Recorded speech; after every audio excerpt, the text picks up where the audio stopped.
I gained 100 pounds in recovery. What's up, you guys? My name is Nicole Pludre. I'm a person in recovery, and I love to talk about drugs, addiction, recovery, and my life, and so much more. And today I'm going to talk to you guys about how I gained 100 pounds in my sobriety and how I don't want you to make the same mistake I made. So if you're struggling with your weight and you're newly sober, watch this fucking video all the way through.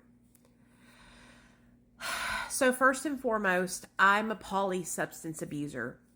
I was addicted to multiple substances: stimulants, meth and cocaine, benzos, Xanax, Klonopin, opioids, oxys, fentanyl, heroin.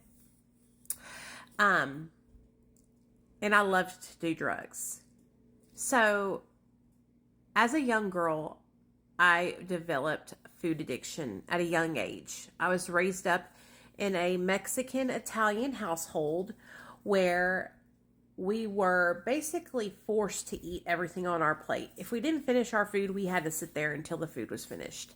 A lot of the times I would just finish my food because I didn't want to have to sit at the dinner table all night long and my food get cold. But my sister was more rebellious, and she would literally have standoffs with my parents for hours. I'd wake up the next morning, she'd still be sitting at the dinner table asleep in her food because she would not fucking finish it. So I was raised up in an old school family that was taught that you are supposed to eat everything on your plate, and it's almost like a sign of disrespect to not have seconds. Okay? You didn't have to have seconds, but it was like, did you not like the food? Was it not good? Okay. So basically, I developed food issues at a very, very young age. And I began to self-medicate with food before I ever used drugs. So at a young age, I started to feel very insecure about my weight. I was very athletic. I was a cheerleader. I was on the dance team. I was on the marching band. I played fast pitch softball. I played basketball. I was point guard. So I was extremely, extremely athletic and extremely active. But to me, I was fat. I wasn't fat at all.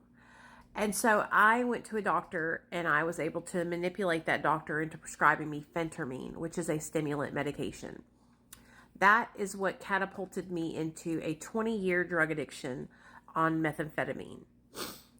So 20 years goes by, basically, of me being addicted to meth, opioids, benzos, and cocaine. And I finally get sober after giving birth to my son. My son was a year old when I got sober.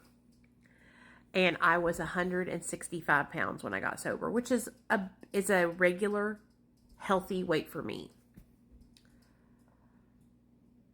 I kept telling myself, at least I'm not doing meth.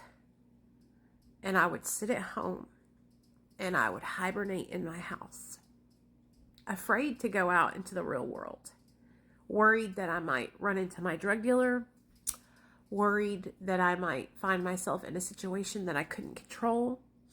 And so I hibernated in my home. And I gained 100 pounds doing that. 100 pounds. Now, it didn't happen overnight. I remember around 2018, I noticed I was about 275. 2019, I was about 185. By 2020, I was 220.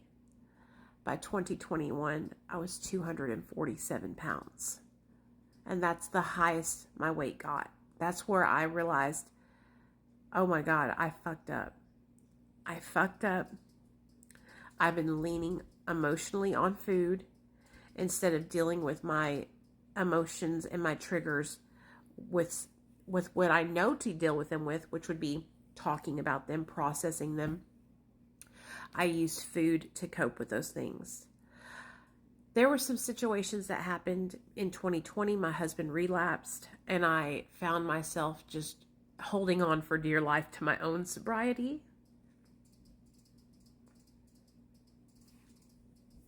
All the pressure was on me. If I relapsed, what would my son have? Both parents in active addiction again. So I took all that pressure and I carried everything on my own. And I've always done that. I am always the strong one. I've always been the strong one in our relationship, me and my husband's relationship. I've always been the one who has to pull the majority of the hardworking weight, you know? And I'm not talking about as in hardworking, as in like a job. We both contribute. We both work full-time jobs and we both make good money. But I'm talking about emotionally. I'm talking about in recovery. I'm talking about as being the main parent. That's me. You're looking at number one. You're looking at that bitch. Okay? And so I found myself eating even more in 2020. And then the pandemic happened. And it was like, oh my gosh, now I can order food. That's when I became addicted to DoorDash, addicted to Uber Eats. And when I tell you, I spent more money on going out to eat from 2020 to 2021 than I've ever in my whole entire life. So I probably developed diabetes around 2020 and didn't even know it. But I refused to go to the doctor because the doctor's appointment that I had made in early 2020, he basically talked all about my weight, wouldn't listen to any of the struggles that I was having with my mental health, and just basically really pushed everything that I was feeling onto my weight, which I didn't think was a fair assessment because I was needing help. I wasn't even asking for help with my weight. I was asking for help with my mental health because I was losing my mind. I was asking for him to test my hormones. I was asking for him to check my thyroid.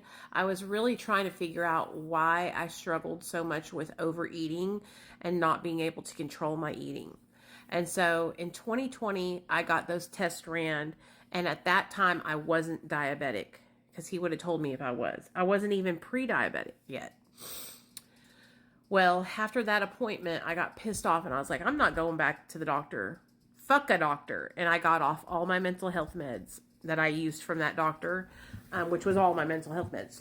And I never went back.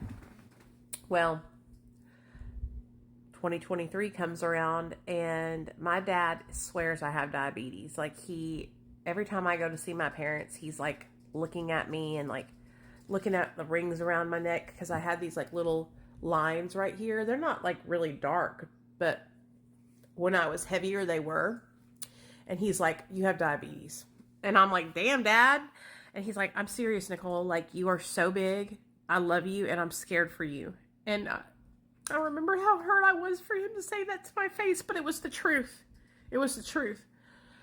And so he pricked my finger because my dad, he doesn't have diabetes, but he is so obsessed with being healthy that he checks his own blood sugar just to make sure. And so, which is, I applaud my dad. He still works out in the gym and body builds to this day, and he's 70 something years old. So he pricked my finger and tested my blood, and it came back 499, which is horrible, very high. And that's when I found out I had diabetes. I knew right then I had it. So I went to the doctor, and the doctor confirmed it. And I got on medication, and I'm telling you guys, since I got on Ozempic, aka semaglutide, I use the peptide semaglutide, it has changed my life because it has enabled me to stop eating all the time. This medication, it works a lot like Suboxone does on our opioid receptors to help us not crave opioids. That's what semaglutide does for me with food. It helps me not think about food all the time. It also brought my blood sugar down, so I stopped craving food all the time. Because every time my blood sugar would spike, I would crave food. I wanted to tell you guys these things because I know a lot of people say horrible things about Ozempic and semaglutide, but this medication quite literally has saved my life. I went from 247 pounds to 189 pounds, and I'm still losing. And I just want you guys to know that if you are in the same situation that I found myself in, go and get help now before it's too late, before you do get diagnosed with diabetes like I did. Or if you get diagnosed with diabetes, just know that it's not the end of the world because it actually saved my life. And I'm so grateful. I'm so grateful that God gave me diabetes because it woke me up. Physical health is wealth.